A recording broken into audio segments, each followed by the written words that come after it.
On Halloween night, some treats in the night sky while we wait for an expected big event. And we're going to use the word zombies. Welcome back to Techstination. I'm Fred Fishkin. Joining us from NASA is astrophysicist Padi Boyd. Hi, Padi.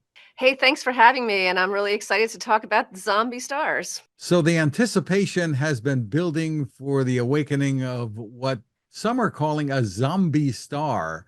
Explain that terminology for us. So, a zombie star is a nickname for this particular event that we're waiting for, which is called a recurrent nova. So, recurrent means it's going to happen and it's happened in the past. And a nova is an explosion on the surface of an otherwise dead star. And when that explosion happens, we will see the star as a night sky object, a star in our sky. So, instead of being dead, it will for a little while be an undead star. Well, hence the nickname zombie star. Why such interest in this? And I think it's called the T Corona Borealis. Yes. So for one thing, yes, it's star number letter T in the Corona Borealis constellation. That's basically its catalog number. Why we're interested in this one in particular is because it's 3,000 light years away, which is actually kind of a close neighbor when it comes for things like recurrent novae. It's unusually close, which means that we can observe it with all of our telescopes on the ground and in space for weeks or even months or continuously in this case. So we're really getting excited to measure its brightness as a function of time at all wavelengths. And what can be learned from it? Are there other things besides just seeing how bright it is? Absolutely. So the brightness is just a measurement, but we're going to learn so much from all of our measurements, not just the brightness, but also its spectrum. Well, how does the light come from this system as a function of time to our telescopes? What we're hoping to learn is how material is distributed throughout the galaxy.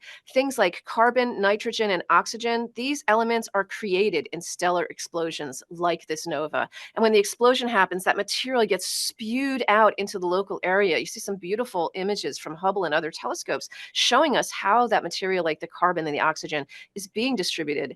These are the building blocks of life, they're the building blocks of planets, and learning how that material is distributed throughout the galaxy is a really important piece of the puzzle of why are we here. Well, how do we know for sure that this is going to happen? It's not keeping to our timetable. I don't think it was expected. I think by the end of September, perhaps. But how do we know? So it's very hard to predict accurately such an event. There's a large what we call error bar, a range of dates when it can happen. We've observed the last two eruptions very well in the optical with ground-based telescopes. So you see here how the brightness changes with time. The last time this exploded was in 1946. Before that, about 9 months before that, we saw the light actually dim. We call that a pre-nova dip. We're seeing that in this system now, even though we're only 78 years from the last explosion.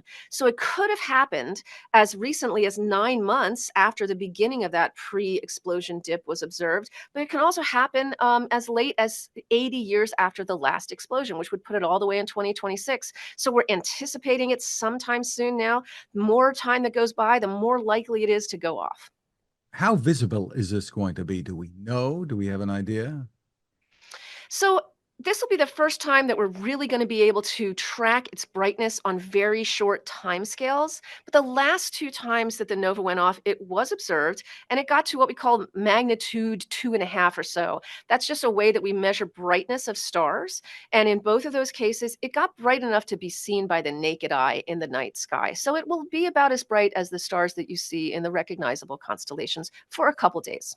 And doing so, it will be a couple of days. It's not going to be like, hey, you weren't looking, you missed it. You should have a couple days to check it out, maybe even up to a week if you've got very dark skies, if you're training your eyes to find new objects. But after that, it will dim, it'll get dimmer and dimmer with time. So if you get your binoculars out, you should be able to see it for quite a bit longer. Terrific. For a telescope. Before we go, Patty, you and I have a connection. We are both from Perth Amboy, New Jersey. Awesome. Go Perth Amboy. Were you born there? Yeah, I was born there, and I understand you also love to sing. So, real quick, Mhm. tell me about the decision to go into science instead of the arts. Well, that was a hard decision. I love singing about science as well. I just loved the universe so much and everything in it when I was making a decision like that. But I kept the singing up, and I write songs about things out there in space, a project called Astro Capella with a six-voice a cappella group called the Chromatics. So I get to do both. Can we find that online? You can absolutely find Chromatics Astro Capella songs online. They come, each one of them, with a lesson plan and all kinds of information about how we know what we know from telescopes on the ground and space about what we're singing. Math, science, history, unraveling the mystery that all started with a big bang. Hey! And where do we go to follow what's going to happen with the zombie star? The best place to start is at NASA Universe on all social media platforms. NASA is following this with great anticipation and enthusiasm. We will make sure that we are explaining what's happening in real time as soon as this nova goes off. Padi Boyd, thank you so much for spending time with us. My pleasure. Thanks for having me.